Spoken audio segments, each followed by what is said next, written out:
Good morning to all. നമ്മൾ കഴിഞ്ഞ ക്ലാസ്സിൽ എന്താ പഠിച്ചു നിർത്തിയത്? അതെ, വ്യഞ്ജനാക്ഷരങ്ങൾ. ഏതൊക്കെ വ്യഞ്ജനാക്ഷരങ്ങളാണ് നമ്മൾ പഠിച്ചത്? ക, ഖ, ഗ, ഘ, ങ, ച, ഛ, ജ, ഛ, ഞ. നിങ്ങളെല്ലാവരും അതെല്ലാം പഠിച്ചിട്ട് വന്നിട്ടുണ്ടല്ലോ അല്ലേ? ഇനി നമുക്ക് അടുത്ത 5 അക്ഷരങ്ങൾ പഠിക്കാം. ഏതൊക്കെയത്? ട, ഠ, ഡ, ഠ, ന. എങ്കിൽ നമുക്ക് ടായും ടായുടെ വാക്കുകളും ഏതാണെന്ന് നോക്കിയാലോ? ഇതാണ് ട. ഇത് കണ്ടാൽ നമുക്ക് ഇംഗ്ലീഷ് അക്ഷരം എസ് പോലെ ഉണ്ടല്ലേ? ഇനി നമുക്ക് ടായെ പരിചയപ്പെടാം. ട, കുട, വട, കടൽ. ട, കുട, വട, കടൽ. ഇനി നമുക്ക് ട എങ്ങനെ എഴുതുന്നത് നോക്കാം.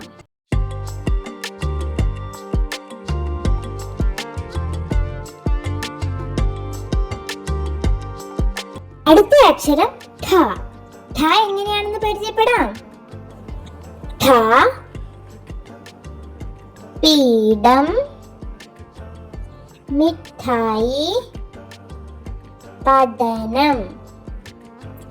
ഠ, പീഠം, മിഠായി, പഠനം. ഇനി നമുക്ക് ഠ എങ്ങനെ എഴുതുന്നത് നോക്കാം. വളരെ എളുപ്പമാണത്.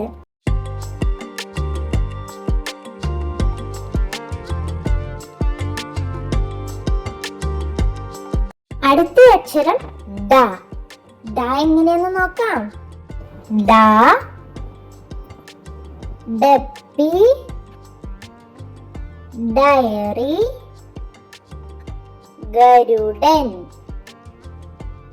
ഡ, ഡപ്പി, ഡയറി, ഗരുഡൻ.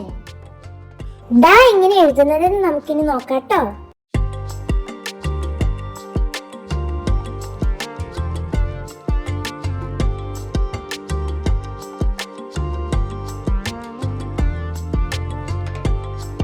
അടുത്ത അക്ഷരം ഠ. ഠ, ഠാലം, ഠക്ക.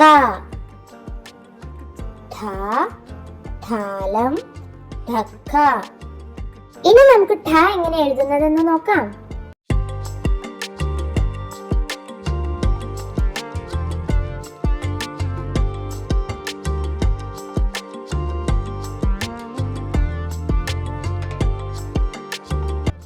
എത്ര അക്ഷരങ്ങൾ പഠിച്ചു? 4 എണ്ണം പഠിച്ചല്ലേ?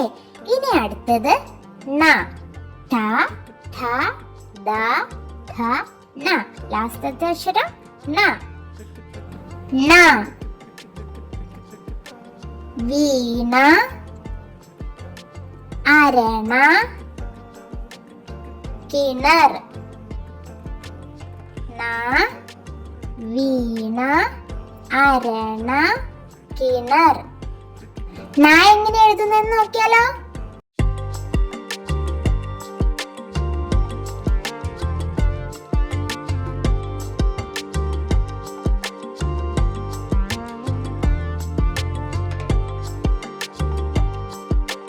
ഇനി നമുക്കിതെല്ലാം ഒന്നും കൂടി വായിച്ചു നോക്കാം. ടീച്ചർ പറഞ്ഞു തരാട്ടോ. നിങ്ങൾ എല്ലാവരും അത് കേട്ട് നന്നായിട്ട് വായിക്കണം കേട്ടോ.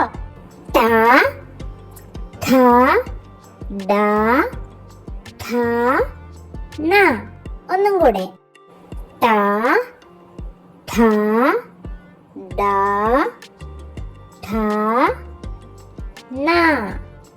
അപ്പോൾ നാളെ വരുമ്പോൾ എല്ലാവരും പഠിച്ചിട്ട് വരണം കേട്ടോ. ടീച്ചർ നാളെ ഡിക്റ്റേഷൻ അടിക്കും. Okay, good bye, thank you.